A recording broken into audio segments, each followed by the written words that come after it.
be shorter. My name's Horace. What influence did your family have on the leadership ambitions that you successfully developed? Horace, what influence did my family have on the leadership ambition that I developed?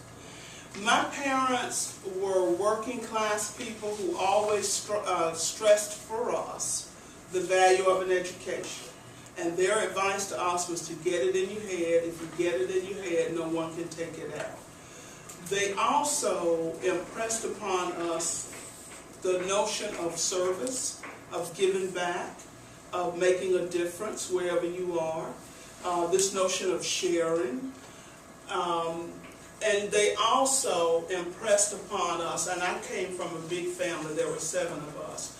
They also impressed upon us this notion of you're not better than anybody else, and there's nobody better than you either. So it was this whole, and as I think about it and have thought about it over the years, I'm kind of impressed with what they were able to do with very little, as far as the work ethic that they instilled, this notion of sharing and being generous with spirit and what you have, as well as the value of an education. So from a leadership standpoint, I believe what my parents instilled in me was the ability to be very, very clear about who I am and whose I am. We grew up going to church, Sunday school, BYPW, all that kind of good stuff. So it was a matter of them saying to us, treat people like you want to be treated, the golden rule kind of thing. And I'm not sure how that has played into any leadership ambition that I might have. It's just made me a very keen supporter of public education, because I believe very strongly that public education is the ticket to any kind of success. And it has also, my upbringing has also, in my opinion, made me very tolerant of different people. I grew up in South Florida, and in Florida we have always had different people from everywhere. So I didn't grow up in a community where there was only people who looked like me. I grew up around different people, and I think that has helped me become more tolerant. Does that make sense? Okay. Others? Yes. I'm Alicia. How have you Alicia? Venetia. Venetia? How have you been able to divide your time so effectively between your legislative service and your job as a social worker? Oh, Venetia, that's a great question, and I think I would have to say I have not done it very well, and the reason I am still able to do the legislative service is because I have a wonderful, talented group of men and women who work with me, who do the work. One of the things that all of you hopefully will learn is that there is no I in team.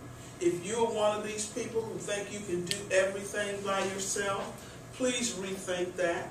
It's kind of like, and I throw out all these sayings a lot, this is old folks saying, a real country saying, that, you know, if you see a turtle on a fence post, you know what? Somebody had to help him or her get there. Because think about it, turtles can't climb, can they? Right? So the logic in that is that everybody, regardless of where they are and what station of life they're in, had help from somebody.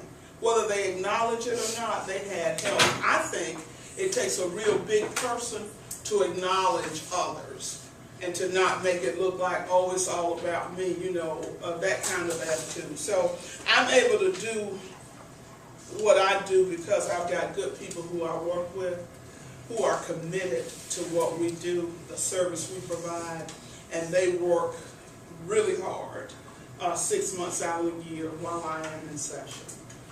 But I try to make up for that by when I'm in Orangeburg, and I represent Orangeburg County.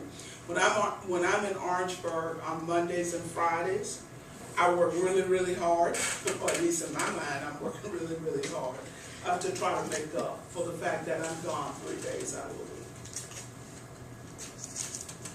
Others? I'm Hannah Jane. I'm sorry? I'm Hannah Jane. Hannah Jean. Okay, Hannah Jean, okay. How would you compare the high school education opportunities you had to the opportunities that exist for students today in Orangeburg? I didn't have high school in Orangeburg. I'm not a product of South Carolina's public education system because I'm a native Floridian. But let me tell you how I think my experience in high school in South Florida compares with the experiences that y'all have here today. First and foremost, technology. I mean, for real, y'all, when I came in and this little machine y'all got printing, you know, there, the job, please. There was nothing close to that. The idea wasn't even there when I was in high school. There are so many opportunities that you have now that I did not have. There are so many resources. The whole digital age, the whole technology piece that y'all have now is something that I didn't have. I mean, it's like the horse and buggy days when I was in high school compared to how it is now for y'all. But let me tell you what I did have that I think is an advantage for me, that I think is a disadvantage to some extent for y'all. Technology is a double-edged sword. And what do I mean by that? Well, you've got your Atrix, Motorola, 4G, and you've got your smartphones and your Androids and all of that. You text each other. You do all of that. But guess what I'm seeing with young people your age that y'all are not doing that I did. Y'all don't talk to each other face to face. I freaked out, y'all, when I saw two young people sitting right across from each other, texting. And I'm like, wait a minute, what's that? Here's my point.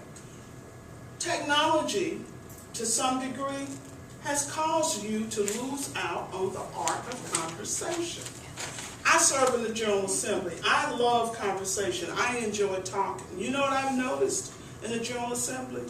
I serve with a lot of men and women who can't carry on a conversation. So when it comes down to debating legislation, they don't want to hear a bunch of reasons why they should or should not support it. They pretty much already decided, given the party position, what the deal is going to be. So they don't want a lot of conversation. You know, they just want to vote. Somebody like me who enjoys debate, I like to give and take of ideas. And if you don't take anything from what I'm saying to you today, please understand one point. It is critical that y'all, at the age you are, develop critical analytical thinking. Develop the ability to think and make choices based on your own research and what you want to do. Not on what your friend says, not on what your parents say necessarily, and I'm not talking about parent rebellion or anything, but I'm saying you're going to be taking charge and in leadership roles in a world that is so different from where we are now. So you've got to be willing to think. This ain't group speak. You got to be willing to think. So I would say to you that even though it was horse and buggy, because we didn't have the technology y'all have, we learned to speak in complete sentences and not OMG, LOL kind of language, right? We also learned how to write. And I have been amazed as I have had young people who come in as legislative aides who can't write a paragraph. Why? Because you surf the net, you cut and paste, right? You got a research paper to do, you're going to surf the net and research and see, and then you do a lot of cutting and pasting. You got spell check on your computer. So you don't have to have a list of words like when I was in school, a spelling bee where you be given a list of words and you have to learn how to spell those words and you have to understand what they mean. Now all you got to do is, hey, one click of the mouse, you've got dictionary, you've got, so that's one of the things that is different.